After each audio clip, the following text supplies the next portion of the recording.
ইলিশ পোলাও, যে নামটি শুনলে সাথে সাথে মুখে পানি চলে আসে। ঠিক ধরেছেন, আজকে আমরা রান্না করতে যাচ্ছি ইলিশ পোলাও। ইলিশ মাছের নিজস্ব একটা স্বাদ আছে, এই স্বাদটি ধরে রাখার জন্যে ইলিশ মাছের সাথে কিন্তু বেশি মশলা ব্যবহার করতে হয় না। ইলিশ মাছের সাথে শুধুমাত্র পেঁয়াজটাই যায়। আর এর স্বাদকে আরও বেশি গুণ বাড়িয়ে দেওয়ার জন্যে ব্যবহার করতে হবে সরিষার তেল। আমরা প্রথমে সরিষার তেলকে ভালো করে গরম করে নিয়েছি, এরপর সামান্য কিছু পেঁয়াজ বেরেস্তা হওয়ার জন্যে ভেজে নেব। আমাদের পেঁয়াজটা গোল্ডেন ব্রাউন হওয়া পর্যন্ত আমরা ভাজতে থাকবো। এরপরে এর মধ্যে আমরা দিয়ে দেব দুটো এলাচ, লবণ এবং পেঁয়াজ বাটা। এখানে কিন্তু আর অন্য কোনো গরম মশলা ব্যবহার করা যাবে না। এরপরে আমরা এগুলোকে সুন্দর করে ভেজে নেব একসাথে। ভাজাটা সুন্দর ব্রাউন কালার হয়ে এলে এর মধ্যে আমরা দিয়ে দেব কাঁচামরিচ এবং জিরা গুঁড়ো অথবা জিরার বাটা থাকলে এটি আপনি পেঁয়াজ বাটার সাথে দেবেন। আমি এখানে জিরা গুঁড়ো দিচ্ছি, তাই এটি শেষ পর্যায়ে দিচ্ছি। সেই সাথে ঝাল বানানোর জন্য একটুখানি গুঁড়ো মরিচ দিয়ে দিলাম। এরপরে এর সাথে দিয়ে দিচ্ছি পোলার চাল। এই পোলার চালটা কিন্তু এখানে আপনাকে অনেকক্ষণ একটু মিডিয়াম লো হিটে রেখে ভেজে নিতে হবে, যতক্ষণ পর্যন্ত না পোলার চালটা ছাড়া ছাড়া হয়ে আসছে ঠিক ততক্ষণ পর্যন্ত আমরা এখানে পোলার চালটা ভাজতে থাকবো। অনেকেই পোলার চাল 10 থেকে 15 মিনিট পর্যন্ত ভিজিয়ে রেখে দেয়।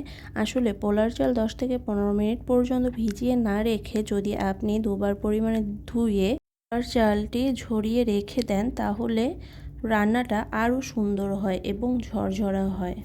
আমি আশা করব যারা এই ভিডিওটি দেখছেন তারা এখন থেকে যতবার পোলার চাল অথবা বিরিয়ানি যেটাই করে থাকেন না কেন এই পদ্ধতি ব্যবহার করে আপনারা পোলার চালটি রান্না করে থাকবেন। আমি আমার চ্যানেলে প্রতিদিনের ঘরোয়া আয়োজনগুলো শেয়ার করে থাকি। যারা প্রতিদিনের ঘরোয়া আয়োজনকে আরও সুন্দর এবং ভ্যারাইটিস খাবারে আনতে চান তারা অবশ্যই আমার চ্যানেলটি সাবস্ক্রাইব করে রাখবেন এবং আমার পাশে থাকবেন। আশা করছি আমার রেসিপিগুলো আপনাদের ভালো লাগবে। চালগুলোকে ঠিক 5 থেকে 7 মিনিট পর্যন্ত মিডিয়াম লো হিটে ভেজে নিলাম। আমার পোলার চালটি কিন্তু ভাজা হয়ে গিয়েছে। এই পর্যায়ে আমি ইলিশ মাছগুলো দিয়ে দিচ্ছি। আমি ইলিশ মাছগুলো কিন্তু আগে ভেজে নেইনি।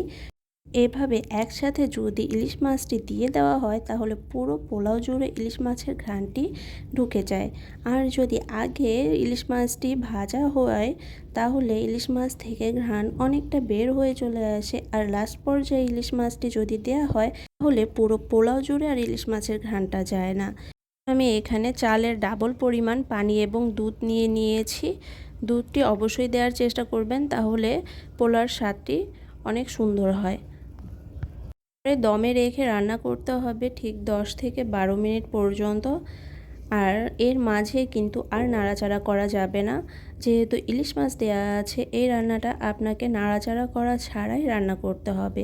আমি 10 থেকে 12 মিনিট পরে আপনাদের একটু দেখিয়ে দিয়েছি। এরকম হয়ে আসবে আপনার পোলাওটি।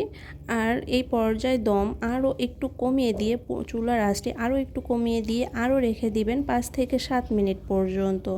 এইভাবে 5 থেকে 7 মিনিট পর্যন্ত রেখে দেওয়ার পরে আপনার রান্নাটা কিন্তু একদম পারফেক্টলি হয়ে আসবে। আর এখানে আপনি অবশ্যই কোনো নাড়াচাড়া করবেন না। যদি নাড়াচাড়া করতে চান তাহলে কিন্তু আপনার মাছটি ভেঙে যাবে। যখন আমাদের রান্নাটি পুরোপুরি হয়ে আসবে তখন আমরা ভেতর থেকে মাছগুলো বের করে নেব, যাতে আমরা পরিবেশন করতে পারি সুন্দরভাবে। দেখতেই পাচ্ছেন আমার মাছগুলো কিন্তু সুন্দরভাবে আছে, কোনো ভেঙে যায়নি। আপনারাও ঠিক এভাবে যদি রান্না করেন আপনাদের মাছটিও ভাঙবে না। ধন্যবাদ সবাইকে।